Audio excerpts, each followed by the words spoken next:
Cherie Hanson here. I've spent the last 2 days just kind of floating and taking care of my body. Yesterday was a transformative day. I watched the No Kings demonstrations all over the United States. And I've been saying since 2016 that I knew the old reality was coming to an end and something new was coming. And I was holding on to my optimism. I was holding on to my faith in the human heart. I was holding on to my belief in people to be able to love one another, have compassion, to conduct themselves in a way that was admirable. And it all happened yesterday. As I'm watching the demonstrations, I'm going, how brilliant when you're facing people who are armed and wounded, and little boys that have been beaten by their fathers and hated by their mothers and scarred, and the only good feelings they get is if they're using their power against someone else. And you put up against them the perfect foil. How in the name of all that is true can a person be angry at a skating party of inflatables? How can a person be angry at a unicorn that is dancing in a ridiculous suit? And this is an interesting choice, because what this does is this disarms the hatred. Instead of head-to-head, instead of facing hatred and cruelty and viciousness with anger, you show up with a childlike playfulness. And that will disrupt the energy. That will disarm the energy. That will create a whole nother reality. And you watched it happening city after city across the United States. The amazing creativity. It's like, what happens when Sauron in the tower is trying to destroy you? It's got his eye on you. What happens with Gollum, who is crouched over in the cave trying to make himself richer and richer and sitting on a golden toilet to make his diarrhea seem more spectacular?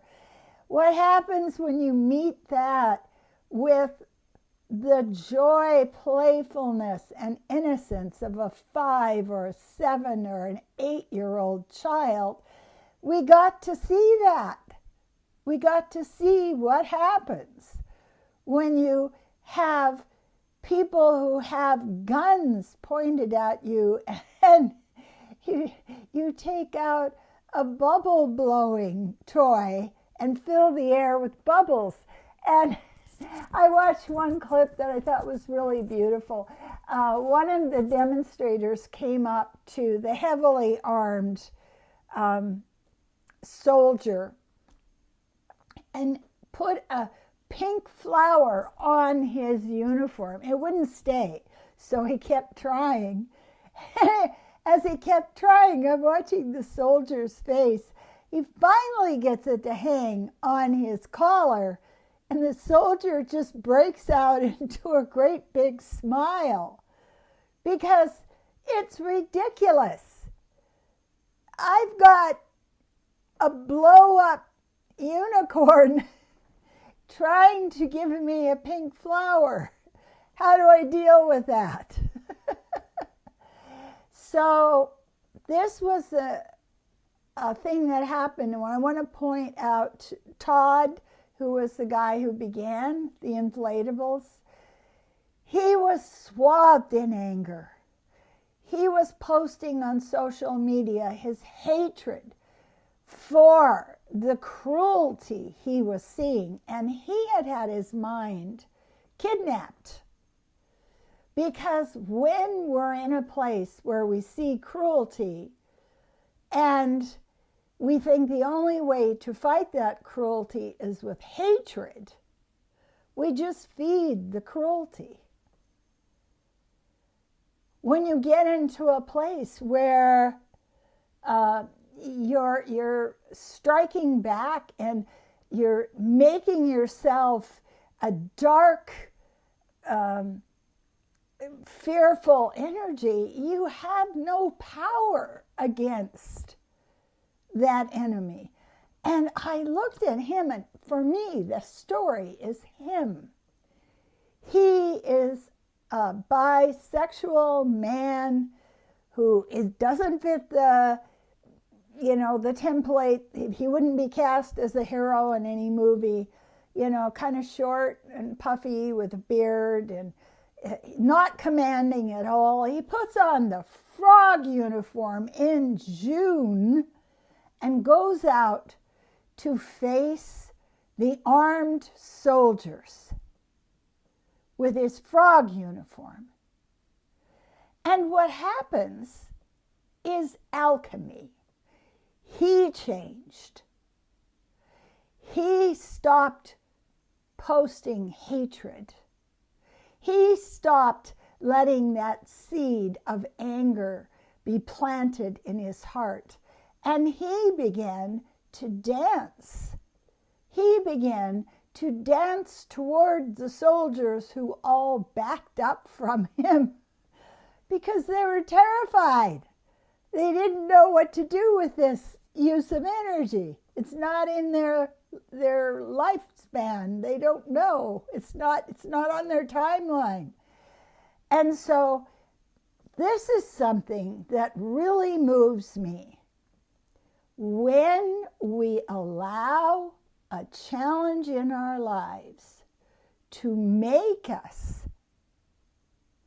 give up our old low energy ways of existing in the world, when we let the struggle, the pain, the anger, the feeling of victimhood dissolve in our lives, here's the secret. We become very, very powerful. And I don't mean powerful about forcing other people to be like us, but just more protected in ourselves. And once you become more protected in yourself, and once you get to a place where you love yourself more, it affects other people. What's that song? Love Bomb? He's got a love bomb. And then all the inflatables showed up. And then the tone of the demonstrations was established. Humor, creativity, childlike innocence. You just get into a place where the demonstration, it's like a production in theater. What is the tone here?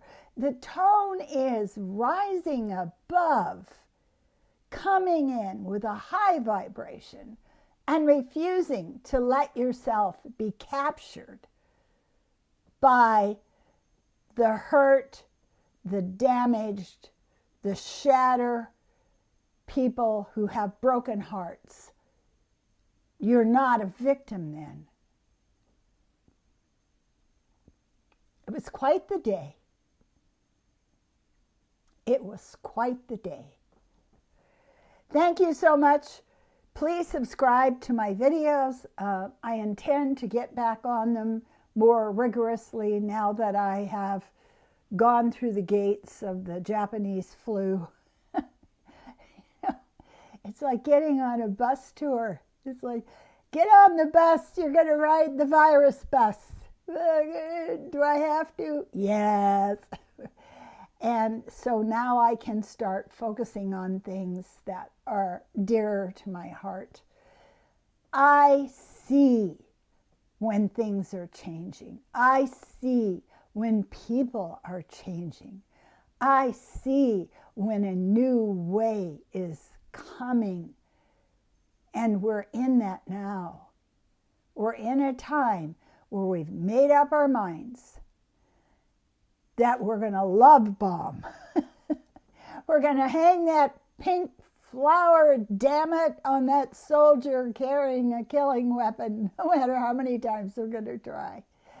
I want to say to you, please subscribe. Please share my videos for somebody else that may have missed some of the subtleties of what's going on right now. And if you want a reading, if you want life coaching, I am here for you. And I want to say to you, as I always do, thank you for watching my video. I appreciate you.